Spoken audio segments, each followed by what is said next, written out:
Welcome to Decoding Devy. I am Brandon Hay. You can find me on Twitter at HeyB3. This podcast is brought to you by the ITP guys. Make sure to subscribe to the channel. There's tons of great content on there, different videos weekly, and then also all of the podcasts. So week two in review, there's some big upsets and there's some very good games. A lot, some blowouts also. So let's go ahead and get into that. So the marquee games, top 25, Alabama, Texas was a lot closer than I thought it would be. I think if Quinn Ewers does not get hurt in the first half, or if Hudson Card isn't limited with his leg out, Texas wins this by a touchdown or more. Because Alabama couldn't really get much going offensively. Their wide receivers had trouble separating. They couldn't really run the ball other than a long Jason McClellan touchdown. Jahmyr Gibbs had a lot of, receptions, but not much on the ground. They did get a little bit from Ja'Cory Brooks and Trayshawn Holden late in the game, got the late field goal to win the game. So, they won in advance, but Alabama's offense is not what it was last year. So they're going to have to get some of those receivers to step up. Baylor, BYU. I thought Baylor would win this game, and they took this to overtime. Baylor had trouble passing the ball, but was able to come back with their running game. BYU had a chance to win the game in regulation, but missed a field goal.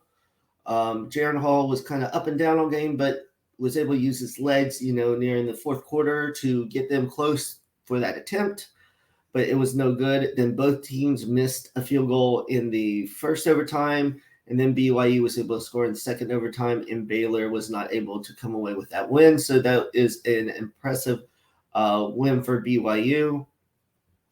Kentucky, Florida, this just shows, how it's up and down. Anthony Richardson was the talk of college football after week one win versus Utah. This game, Kentucky didn't allow him to really run that much. There weren't that many called runs for him, and he struggled passing the ball, throwing 2 interceptions, 1 a pick six. Both really changed the game. Will Levis, kind of struggled early, but came back strong at the end, to help Kentucky win that game. Tennessee, Pittsburgh, game really changed when Keaton Slovis was hurt late in the first half. So Nick Patty came in the second. It was able to help Pittsburgh come back in this game, took it to overtime, but Tennessee was able to take it. Tennessee wasn't able to really run the ball much, but Hendon Hooker had over 300 yards. Cedric Tillman over 100 yards receiving. So Tennessee was able to come away with this win. And then Houston, Texas Tech, I thought Houston would come away with this game. They were, had a slow first half yet again. Was able to come back, was winning at the end of the game. Texas Tech came down to hit a late field goal to tie the game. And then in overtime, Houston was able to kick the field goal, and Texas Tech was able to score the touchdown. I talked about upsets. Notre Dame is having a rough go of it, ending up 0-2. Many were happy with how they competed against Ohio State, how they defended, but they ended up losing to Marshall, and they lost their quarterback Tyler Buchner for the most likely the year. So that's going to be a tough go of it for first-year coach Marcus Freeman. And then also Texas A&M lost to Appalachian State 17-14. Texas A&M's offense just was not able to get anything really going in that game. So that was another surprising game. All right, so the week 2 key performers. Ohio State got their offense going again. C.J. Stroud had over 350 pass yards, 4 touchdowns. Marvin Harrison Jr., 184 yards, 3 touchdowns. I kind of thought that Harrison might have a big game in this one because Notre Dame really played everything deep and kept everything in front of them. And Harrison is the major deep threat for the team. Arkansas State was just no match for them. Caleb Williams against Stanford had 341 pass yards and 4 touchdowns. That USC offense seems to be humming. Defense still a little up in the air. The J.J. McCarthy era started for Michigan. I always thought that it was set up for McCarthy to win the job with his Hawaii game. Hawaii is not very good. It was a game at night. And, Hawaii, albeit not a great team, not even a good team, McCarthy still was flawless with this. 245 total yards, 3 touchdowns, only 1 incompletion, and that was on a drop. He showed his ability to move around, his arm strength and accuracy. Be interesting how he plays moving forward. Evan Hull had another big game for Northwestern in a losing effort to Duke. 278 total yards, 2 touchdowns, had over 200 receiving yards. He looks to be moving up, Devy radars. Very physical back, but also has the speed to get outside and a good receiving threat. Raheem Sanders is really moving up for me also. For Arkansas, he had 186 yards and 2 touchdowns. He carried, is helping carry that offense in a very physical running game that with Sanders and KJ Jefferson. Nick Singleton for Penn State had a breakout game with 179 yards and 2 touchdowns, 2 40-plus runs. I know it was against Ohio, but showed what he can really do. Devin Leary for NC State had a bounce-back game, 258 total yards, 6 touchdowns. That NC State offense was really, going, albeit against lower competition, but it's good to see him have a bounce-back game after he struggled against East Carolina. And, with Caleb Williams, Jordan Addison had a huge game for USC against Stanford, 172 yards and 2 touchdowns. So some big week 3 games, not as many top 25 key games, but we have BYU versus Oregon. It'll be interesting how BYU plays after that big win against Baylor and how Oregon plays at home after, that first big test against Georgia, getting embarrassed there. And, it'll be interesting for Oregon if that offense can keep going. Byron Cardwell had a good game last week, and Baylor is able to run the ball against BYU, not pass as much. So Oregon will need to run the ball and obviously play good defense against Jaren Hall, see if they get some of their receivers back. Michigan State versus Washington. I think both teams have been surprising early on, both 2-0. Michigan State has a couple transfers in there playing at running back. And then, Washington has Michael Penix Jr. leading that offense and a new coaching staff. So that'll be an interesting game for both teams. Texas Tech, after that big win against Houston, plays NC State. NC State has a good defense, but these are 2 good offenses that we'll see go back and forth. So see if Devin Leary can have another big game. Miami versus Texas A&M. Does Texas A&M bounce back well after that Appalachian State loss? Miami looks good early in the season. It'd be a good test with 2 pretty good defenses and see who can come out and run the ball and, not make turnovers. And then Penn State versus Auburn. Auburn had a rough go of it versus San Jose State. Penn State's going to have to show that they can run the ball against a quality team. And Sean Clifford's going to have to make sure that he doesn't make turnovers, but I do think Penn State will win that game. And some of the IDP players to watch based on week 2. 2 are returning players from last week. Michael Hall Jr. had another good game, 3 tackles, a sack, and 3 tackles for a loss against Arkansas State. He continues to look like the best defensive lineman on the Buckeyes. Jacoby Windman, the transfer, had another great game for Michigan State, 5 tackles, 1.5 sacks, 2.5 tackles for a loss. And then a player that I had highlighted before the season, Andre Carter for Army, had a big game with 6 tackles and 2.5 sacks. He continues to compile those sack numbers. Drew Sanders from Arkansas transfer from Alabama, the linebacker. Against South Carolina, he had 11 tackles, 2 sacks, 3 tackles for a loss. He was all over the field, so keep an eye on him through the season. And Dwayne Carter for Duke, defensive lineman. He continued to disrupt the Northwestern offense. 4 tackles, 1 sack, 1 forced fumble. So going back to the start sits from last week. So like I said last week, the start is someone that I think that's going to be in the top 24 of their position set outside the top 24. Nate Noel didn't play, so didn't count, in either way. But so there's 9 start sits. I guess correctly on 5 of the 9, which is a good start. J.J. McCarthy finished outside at QB 32, but he only played a half and scored 28.76 points. So he would have been in the top 24, but I didn't count him. Marvin Harrison, wide receiver 3 with over 43 fantasy points. Jaden Ott got 2 touchdowns, but not a lot of yardage. So he did not finish in the top 24, but he's a freshman you need to keep your eye on. Zay Flowers in Boston College struggled against Virginia Tech. He did not perform overly well with only 12.6 fantasy points. Tory Horton, Colorado State started off slow, but really picked it up in the second half. Finished as wide receiver 2 with 45.6 points.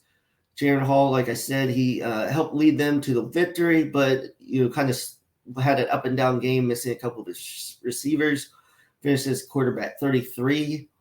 Nathan Carter, running back for UConn, finished as running back 182, so I definitely got that right. He only had 9.3 fantasy points. Definitely got that Ali Jennings wrong for Old Dominion. He finished as wide receiver 1 with 46 fantasy points. And then lastly, Sean Hennigan, quarterback 41 for Memphis with only 26.6 points. So a pretty good week for start sits. So let's see what I have for next week or this coming week. Start Evan Hull versus South Illinois. He's really the main part of this Northwestern offense. They pass it to him, let him run. So I think they'll get back on track this week. Jalen Daniels for Kansas versus Houston. Houston's giving up over 300 passing yards per game. They keep on getting in holes and having to fight out of them. So I think Kansas will have a big offensive day versus Houston. Jordan Mims for running back for Fresno State versus USC. USC gave up a ton of rushing yards to Stanford last week, even though they won. So I think Mims will have a good amount of ability to rack up points. Trayson Potts for Minnesota versus Colorado. Colorado is giving up a ton of rushing yards. I believe last week they gave up over 300 rushing yards. I know Mo Ibrahim is the starter, but they play Trayson Potts a lot. So I think this gets out of hand, and they play Potts quite a bit. And lastly, Carson Steele for Ball State versus Murray State. They are horrible against the run, and Ball State really depends on that running game. So I think Carson Steele would do that.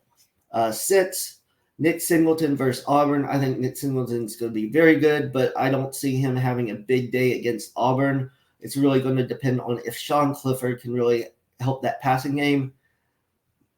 Toa Nevada running backs had a good start this season, but Iowa, albeit they can't score points, but their defense has been pretty good. So I see him not having a great game. Austin Reed, the quarterback for Western Kentucky versus Indiana. Indiana's played pretty good defense, and that Western Kentucky offense, that first game wasn't overly running it as smooth as they were last year. I just don't see Austin Reed putting up the high-end points against a Big Ten defense like Indiana. Devin Achane versus Miami. He hasn't really put forth that the huge numbers this year. Only has a little over 100 yards in 2 games. And that Texas A&M offense seems to be struggling. And lastly, Michael Penix Jr. versus Michigan State. You would think most people wouldn't start him, but he's had a very good beginning of the season with 300 yards the first 2 games, and I see him not able to put up over 300 against Michigan State.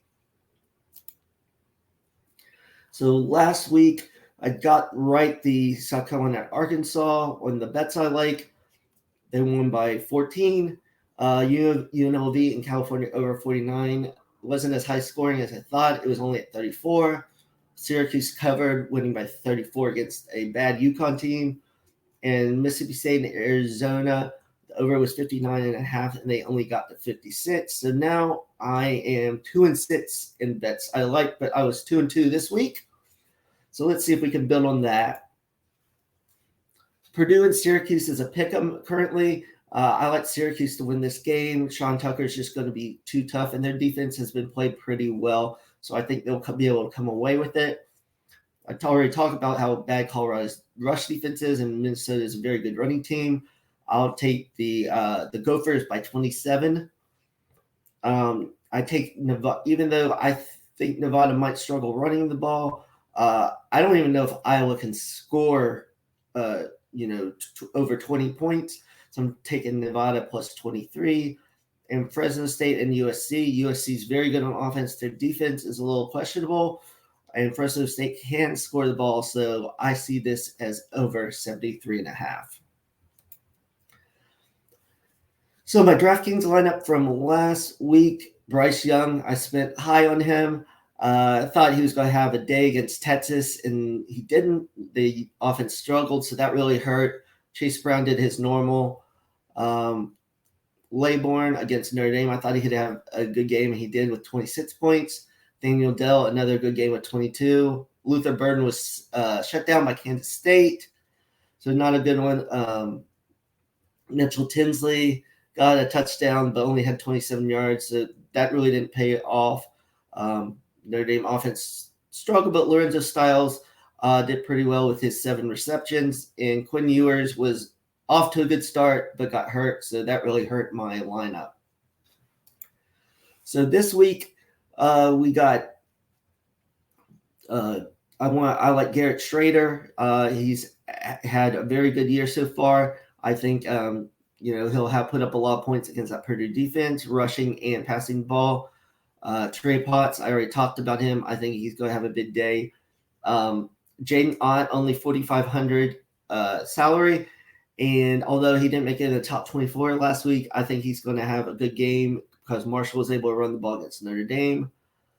Nathaniel Dell, he's had a good first 2 games. I think that Kansas-Houston game is going to be high scoring. Charlie Jones for Purdue, he's gotten a ridiculous amount of targets from Aiden O'Connell, so I see him continuing that against Syracuse. Hippenhammer for Miami of Ohio is had a good start to the year. I was looking for the last wide receiver in the flex, low amount of salary, but high upside. So I took him there. And Byron Cardwell for Oregon, as I talked about earlier, BYU gave up some rushing yards to Baylor, so I think he could have a good game this week. And the last one is Daniels from Kansas, the quarterback. I think he's going to have a big game against Houston. So the prize pick props from last week, Will Levis did not get over the 20.5 fantasy score. Grayson McCall had over 300 yards, so I was right on that one. Keaton Mitchell had well over 100 yards, was right on that one. Tyler Hudson only had 3 receptions. Seems since Louisville was able to run the ball better, they didn't have to pass it the whole game like against Syracuse, and Hudson didn't get nearly as many targets. So for the year, I am 5-11 in prize pick props. So for this week, I have Hendon Hooker with 2 projected pass yards, 215.5. I have the over. He's had 220 and over 300, so I think he'll do that this game against Akron, even though he probably won't play the whole game. Spencer Rattler, I have less than negative 8.5 rushing yards. He's had negative 10 and above the first 2 games. That South Carolina line is not good. And against Georgia, I see a ton of stats for him. Anthony Grant, he's been very good this season, 83.5 rushing yards for him. I think they're going to need to run the ball to keep away from that Oklahoma offense, so I have more for that. Sean Tucker, more than 32.5 receiving yards. They use him in the passing game last week. They didn't really need to since they scored at will against UConn.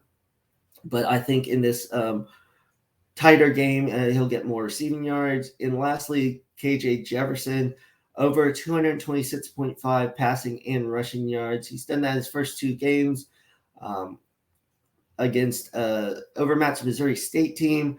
A little worried how much he'll play, but I think he'll be able to throw and run the ball, so I have the over there.